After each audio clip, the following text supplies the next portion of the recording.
Hi, I'm Dr. Gwen, and my channel is all about creating content that empowers the neurodiverse community. In this episode, Genie Love comes back onto the show to share her top 3 skills that she teaches all of her clients. We discuss the difference between mindfulness and meditation, and we also talk about procrastination as a tool for productivity. If you're interested in the go-to strategies that Genie uses with her clients to establish overall well-being, stay tuned, and as Genie puts it, do the thing.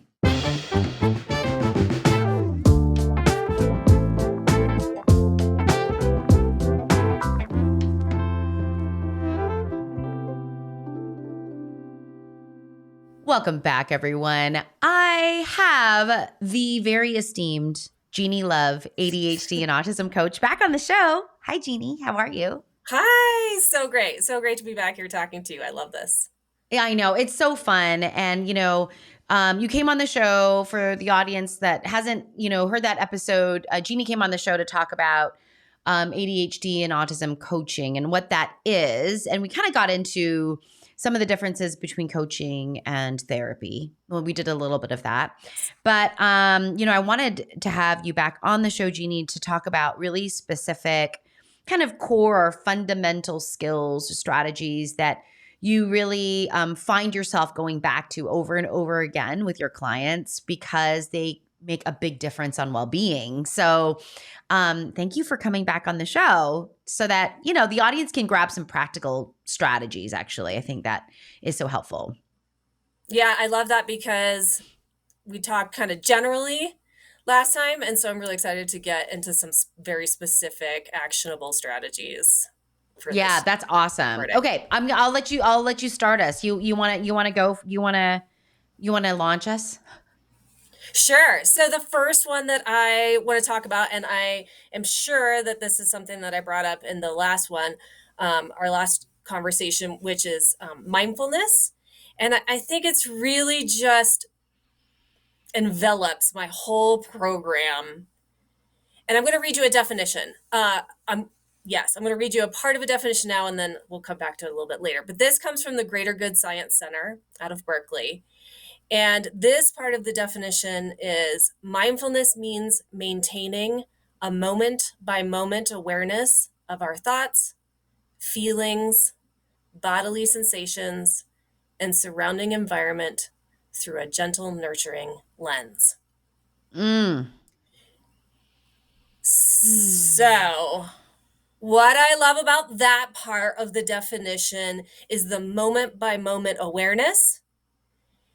Because if we struggle with executive functioning, it can be so easy to just be off track or to get distracted very easily. Or even if we don't have executive functioning weaknesses, the phone is always dinging, the alerts on our email, or the constant pull to check Slack or whatever sort of notification system we have going on. And it's very hard for us to do the work that we want to do, whether it's personal work or professional work, when we're constantly being pulled in a lot of directions. Mm-hmm. And so this is where I start with all clients, is understanding this aspect of mindfulness. The moment by moment, you're so right about the executive functioning piece, because so often we're pulled to the future or the past, right? What ifs, but I wasn't able to do that the last time, so our thoughts are there. It's so interesting. The thing that resonated with me, Jeannie, was the gentle and nurturing. This idea that our inner critic can tend to be so severe and so harsh that to be able to be in that space, and I often feel like therapy and even coaching does this, which is, you know what, I'm with you as we're doing this. Let me hold that gentle and nurturing space for this to happen. Yes. Is so important, because sometimes sitting with your thoughts in the present moment can be scary. Yes. Oh, man. So having that partner and reminding ourselves that nurturing, gentle and nurturing, that's the piece. And if you have ADHD or autism or even, yeah, sort of any sort of history of any kind that is challenging to you, we can be incredibly hard on ourselves Yeah. because we feel like we have never had it together. We look at everyone else or the people around us and think they've got it together. I have never been able to get things done early or be on time, or I'm always a little bit scattered or disorganized, or why do things get overwhelming to me and not to other people, or I personally miss details all the time. And so we can just be so hard on ourselves because you did it again, you did it again, you did it again. With the gentle nurturing lenses, yeah, that's me. That's how my brain works. Okay, back to the present, let that go. What are we going to do now? And so, without like this strong emotional attachment to Yeah. the emotion of how we feel, and a more of an acceptance of how our brains work and okayness. All right, there it is. It happened again. Now, what are we going to do? And so, I Yes. love that part too. Yeah, absolutely. I mean, this is it's like mindfulness isn't just about meditation. And I think a lot of No, times mindfulness and meditation like people use them synonymously when that's not actually they're not the same. Um right, so right. so Jeannie, how do you help your clients with mindfulness? So, that's a perfect segue talking about the difference between meditation and mindfulness. And if it would be okay with you, I'd love to do a little practice Yeah. here and tell you a little story, which is when I first started doing mindfulness or meditation. I'm not quite sure. Maybe I was confused about the difference between the two. And there was this a lot of talk about your breath and anchoring to your breath, and your breath is always there. And honestly, this is the truth. I was sort of annoyed by that. Like I didn't love. I don't know. There was something Yeah. about like feeling like I was supposed to connect to that in some sort of meaningful way. And I really didn't and rebelled against it. So it was like maybe I was fighting against it in some way. But when I understood that mindfulness is just presence right now, and that's all it is, it's just this moment right now. And it can be practiced in a lot of different ways, and it can be practiced throughout the day. And so I would love to do a mindful listening practice Mhm. for Mhm. a minute, if that's okay with you. Absolutely. Okay. So if you can just, wherever you are, if you can just sit as tall, as straight as you can, with but relaxed with your shoulders down and your eyes closed. And so you're comfortable, but you're alert. And just for a minute, just notice what you hear and just notice those things without getting attached to the thoughts that come along with those sounds. And I'll just set a little timer for a minute and we'll just sit here.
And when you're ready, you can open your eyes.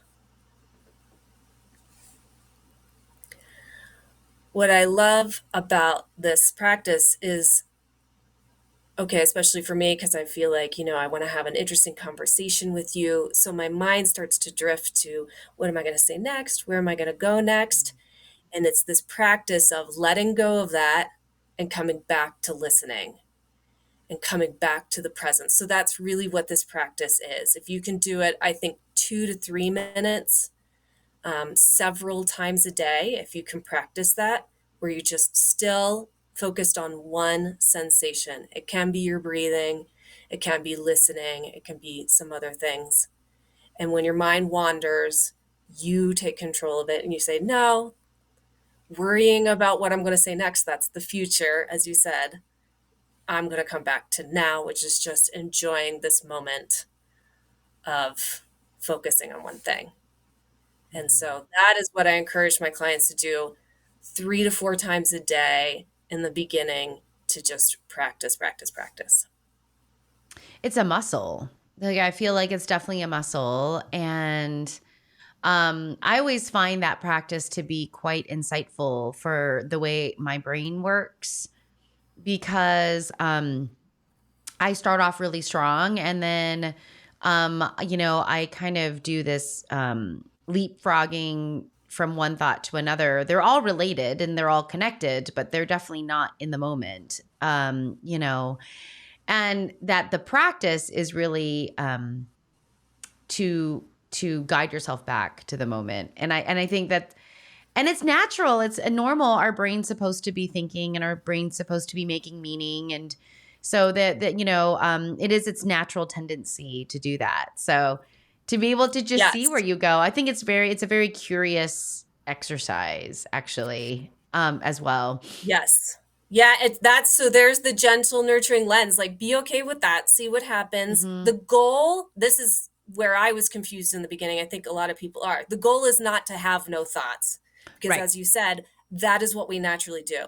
So this is where you don't beat yourself up. You just go, "Oh, I drifted off. Come back to listening or breathing or whatever." And Yeah. that's the practice. That's when you're doing it right, is when you catch it and you come back every time. Then you know you're Yeah. doing it right. Yeah, it's a very process oriented skill.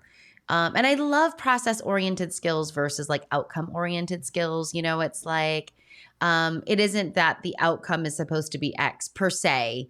But where the all the juicy bits, all the lovely things are in the process of what you're doing. It's just incredibly insightful. And I find that I will say my clients struggle with the quietness. That minute Yes, of quietness is tough for lots of different reasons. Do you experience the same thing with your clients as well? I have some quiet clients, and I've noticed that some of my autistic clients, it's actually easier for them because I don't know, it maybe it's the ability to hyper focus on one thing. I'm not really sure, but I've noticed that more of my clients with ADHD, it's very hard. It's Yeah. that their brains are just bopping around all over the place, and so that's Yeah. why this practice is even more important. Yeah. Yeah. Yeah. And to decipher that, right? There are moments to ground and to balance things. And I feel like those ADHD brains, there's a brilliance to them because they are making these really interesting, quick connections that really change the way that we might think about something or add another dimension to it. And we don't want to get rid of that, but maybe there's a time and a place that doing that all the time and not being in control of your brain, not being able to harness it. I think that's when things can get to be a little bit funky or go awry.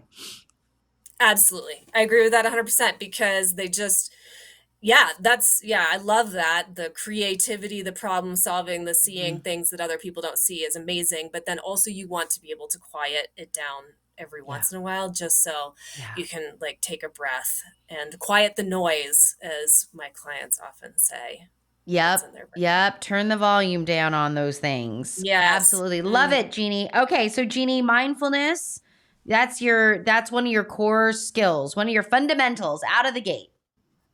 Yeah, Love it. absolutely. Start Okay. with that. Awesome. Okay, Yep. so another one. All right, so then often my clients come to me because they're just feeling generally overwhelmed. That can be a lot of reasons. Yeah. But yeah, so whether it's difficulty with prioritizing or emotional regulation or sensory regulation or I don't know, just so much overwhelm with managing all Mm-hmm. the tasks of life and their goals and all those things. And then maybe that'll come with just sort of an overwhelming to-do list or a fogginess of I don't even know how to prioritize or to get started. To get started is often a challenge or, that. So, in these times of overwhelm, one of my go-to strategies is to kind of, I, I visualize it as kind of putting up like blinders, like around your eyes, like the divider in the cubicle that you sit in or whatever that kind of blocks everything else out. And you focus in on just one thing. What is the one Mm. thing that needs to be done right now? And just like get rid of, put the to-do list out of sight, minimize all the other tabs and just keep those open for that task. Tabs in your notebook, tabs in your brain, tabs on your computer, wherever those tabs are, and just let go of everything else and say, this is the thing that I need to do right now. And I think with, the ability to focus, the sort of hyper focus that sometimes comes with ADHD and autism, then you can really get into that one task. Mm-hmm. And so that's my executive functioning strategy that I kind of teach right away is just instead of, there's these techniques of like take the top 10 and then narrow it to the top 3 and these are musts and these are maybes. That gets overwhelming to me. One thing. Yep. What's the one thing that I have to do right now and focus on that? And when it's done, what's the next thing that I have to do right now? And just step by step by step. Yeah. Hey, Jeannie, how do you help how do you help your clients figure out how to make the decision on that one thing? So while it might not be like this is the fire, this is the task that's under fire, so you must do this or whatever, or like eat the toad or eat the frog, like all of these things. Yeah. How do you help them very quickly decide on the thing to focus on? I think that pressure of time can really help you get started on something. So what's the thing that you have been unable to get started on, but must get started on that?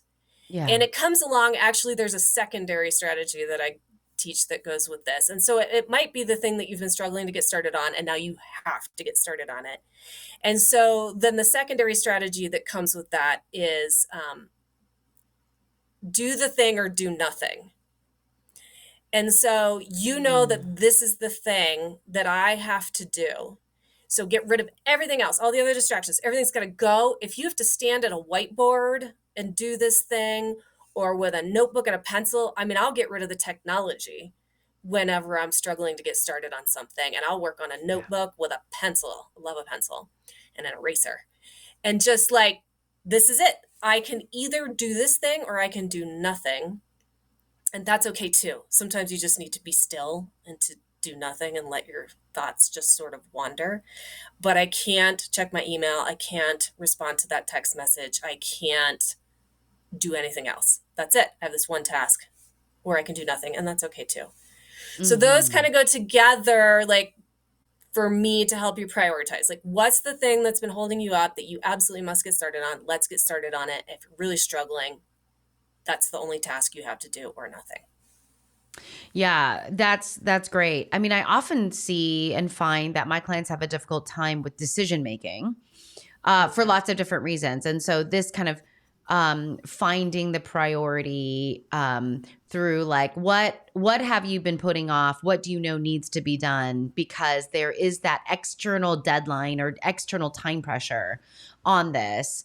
And you mentioned this earlier, this kind of idea of the difficulty of getting started, right? Task initiation tends to be that thing that is like, what is the absolute smallest thing? So this is another thing that I'll do What's the absolute smallest thing that you can wrap your head around doing right now that gets the momentum started? Because, for me, it's like we need to really ride momentum versus motivation, right? Yes. Oftentimes, momentum is what really helps someone finish a task. I'll say finish a task, but helping them, push that boulder up the hill, and then we get to the top, and now the boulder's kind of rolling down the other side. They've gained their momentum, and they're golden, But I just find that initial step, the decision making, the starting, that often Yes. really benefits from some external support sometimes. Yeah, I have a perfect example of this. I mean, I am a 100% procrastinator. I cannot just wrap my brain around getting started on something until it's like pressure time.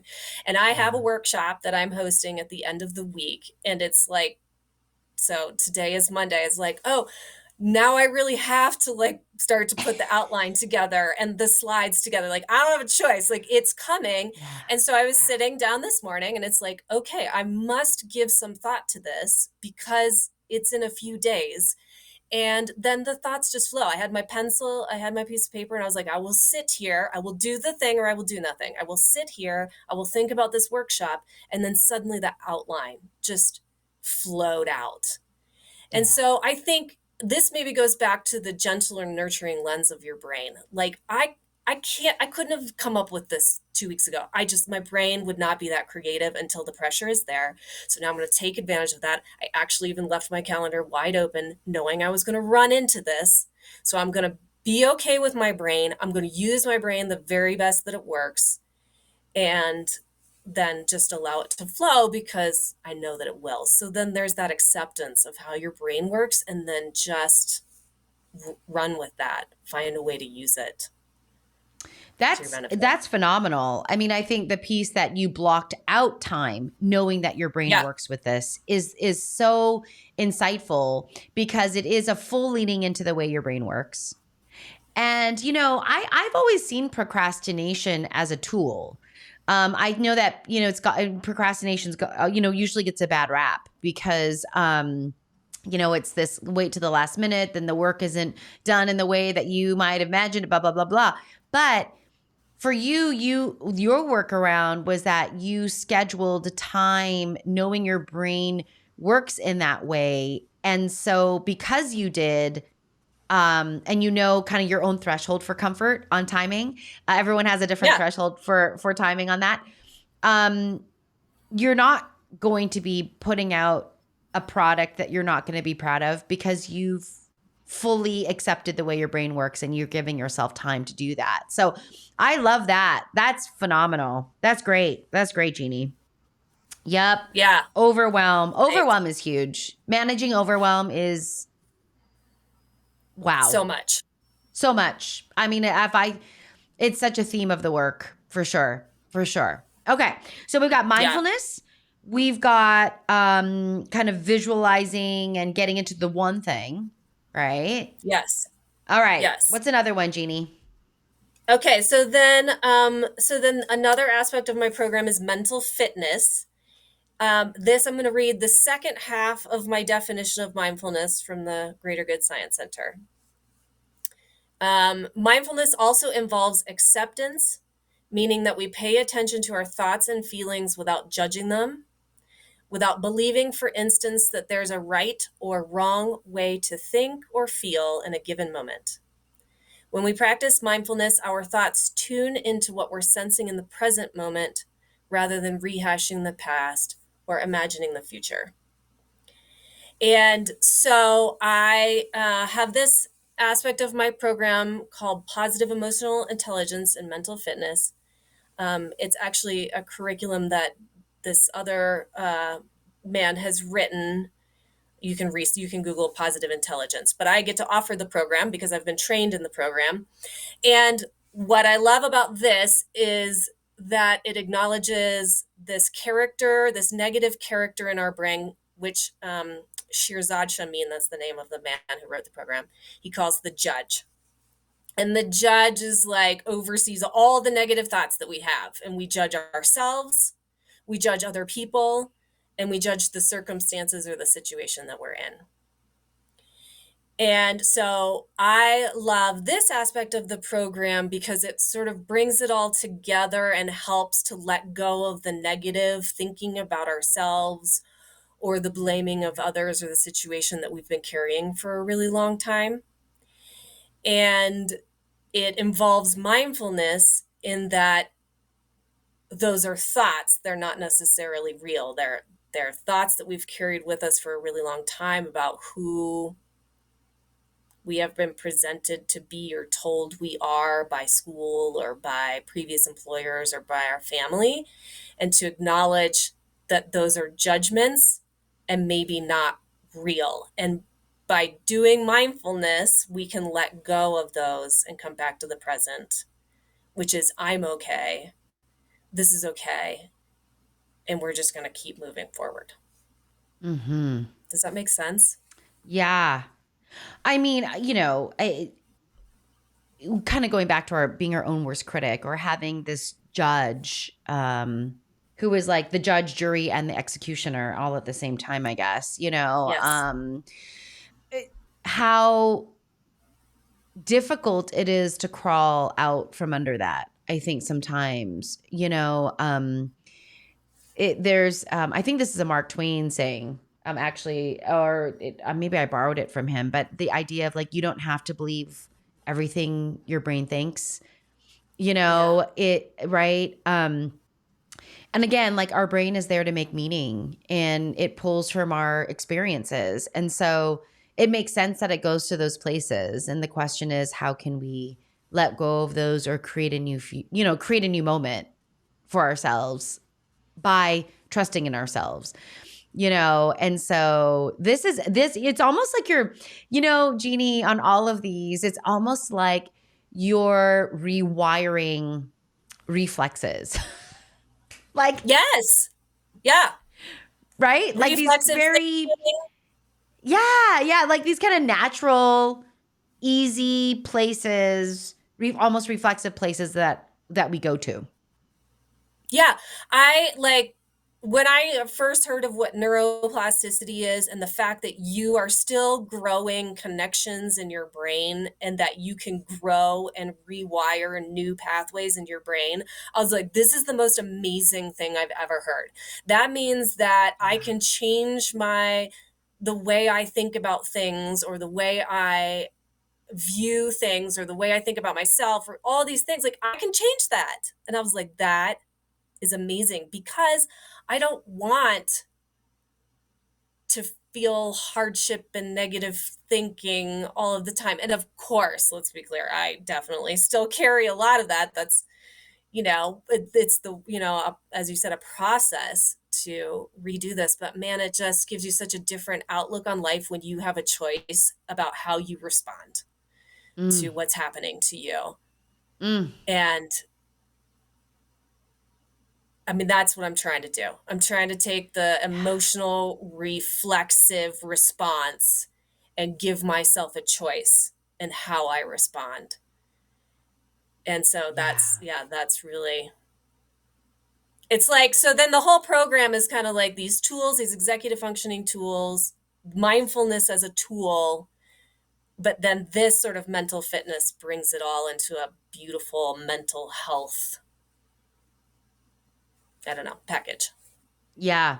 And control and choice are critical when we think about empowerment and efficacy, right? How important it is that we know that there are pieces of our lives that we can control, um, and to let go of the things that we can't control is challenging. It's a very challenging thing, especially when we deeply want things to be a certain way. Yeah. All of these, anxiety, our thoughts related to anxiety and depression are there because it's giving us information.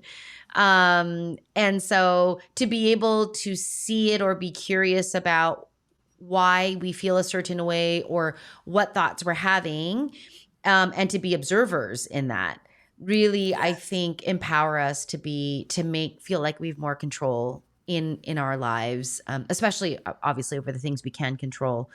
Um, Yeah. but I think maybe even more importantly, to find that peace or calm in the midst of how crazy our lives can feel today. And so that's awesome. This is, I mean, the fitness is a great word, Jeannie, because it truly is working muscle. Like this is a muscle, a mental muscle.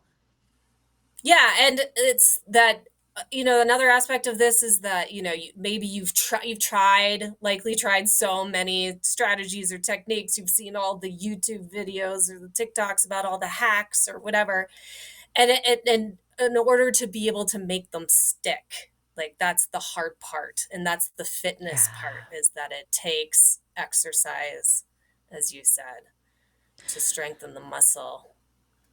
Yeah. Yeah. And that sometimes exercising that muscle in the beginning doesn't have a long lasting effect. This is a Yeah. thing that my clients experience with breathing. And it's like, yeah, but Gwen, I did that box breathing, or I did that physiological sigh, or I did that, 5-7-9. I mean, like there's all these types of breathing, extra, but it came back. My feelings Right. came back, my thoughts came back, and it's like, yes, that happens, and so we had to flex that muscle again, or we try a different tool, but these are not quick fixes.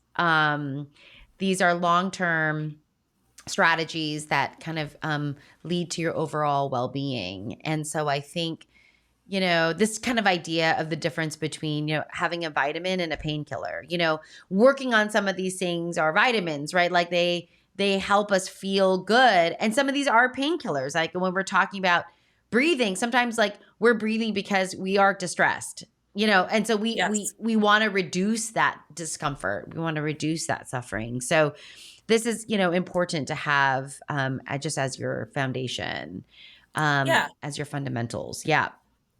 It's like training for a marathon. You don't go into it just being like, in a couple weeks, I'm going to run 26 miles. You have to start, if you've never done it before, you have to start very, very, very, very small, and you have to keep going and over it and over it and over it and getting stronger and stronger and stronger and pushing yourself. And Yeah. that's what you've had these neural pathways in your brain for your whole life. It's going to take time to have access to the new ones and for them to grow as to be as fast. They have to build strong highways, and it takes time. Yeah. And until it does, the brain will always default to the easy.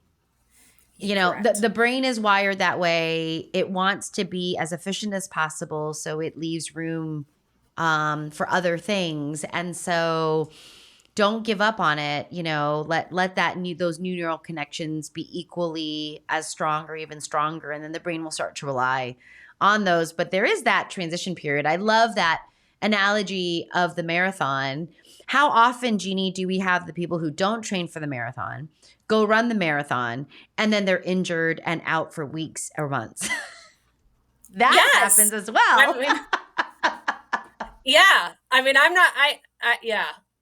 You're going to get hurt. Like, it's not going to Yeah. work. I mean, you Right. innately, that makes sense that you couldn't possibly do that. So we have to look at our brains the same way as our physical body. Yeah. Yeah. And I think sometimes it's hard because we don't see it. We don't see our brain. We see Right. our body and we feel our body in a different way. But this is another level. Jeannie, thank you so much. These are really helpful. So just to recap, right? We've got mindfulness, which is different than meditation. Mindfulness, visualizing one thing, getting, either you do the thing or you do nothing. Like you activate that piece, lean into your brain profile. And then this mental fitness piece, right? Yes. Which is, how do we quiet the judge, um, so that we can, and continue to practice staying mentally able to, have these kinds of strategies actually work for Yes. longer. Yeah. I'll just say. or longer. Perfect. Yeah, thank you so much, Jeannie. I'm hoping that that's helpful. And this is not just if, you're an ADHD or an autist or an ADHD. I mean, these are good strategies and skills for overall well-being. Maybe if you're, I don't know, human, that these are these are also applicable. But we just know that, our community needs sometimes a little bit more support and reinforcement to gain momentum, I think, with the skills. Yes, Yeah. exactly. And just to Yeah. give yourself that grace and to come back over and over and over. Don't be afraid to restart when it isn't working without judging yourself. Just Yeah. restart. Yeah. And growth, That's remember, what I'm like doing. it, yeah, and growth isn't linear, right? It's not this No. linear path. And so, if you stop or let's say you don't practice, it's not like you go all the way back down to ground zero again. I mean, you do have some of that experience. So don't get overwhelmed, back to overwhelm, right? Don't get overwhelmed by like this perfectionism of learning the Right. skills, right? Like you can always start again. You can always, or I should say, just take it from where you left it. Like, Mm-hmm. just keep trying and keep moving forward with it. Yep. Awesome. Pick up where you left off. Jeannie, I will leave your information if someone's listening to this podcast or this episode and they're like, I want to get a hold of Genie. I'll leave Genie's information in the description or the show notes. It's genielove.coach. If but I'll put that in the description below for anyone. And Jeannie, like as Jeannie mentioned, Jeannie has workshops. She meets with people one on Yes. one. She meets with organizations and businesses. So check her out if you are interested in maybe getting some help with this yourself. There's lots of different ways to find Jeannie and to utilize her expertise. Thank you, Jeannie, for coming on to the show today again. Thanks, Gwen. Thanks. Yeah. Love it. Love to talk to All you. right. We'll have to have you back again.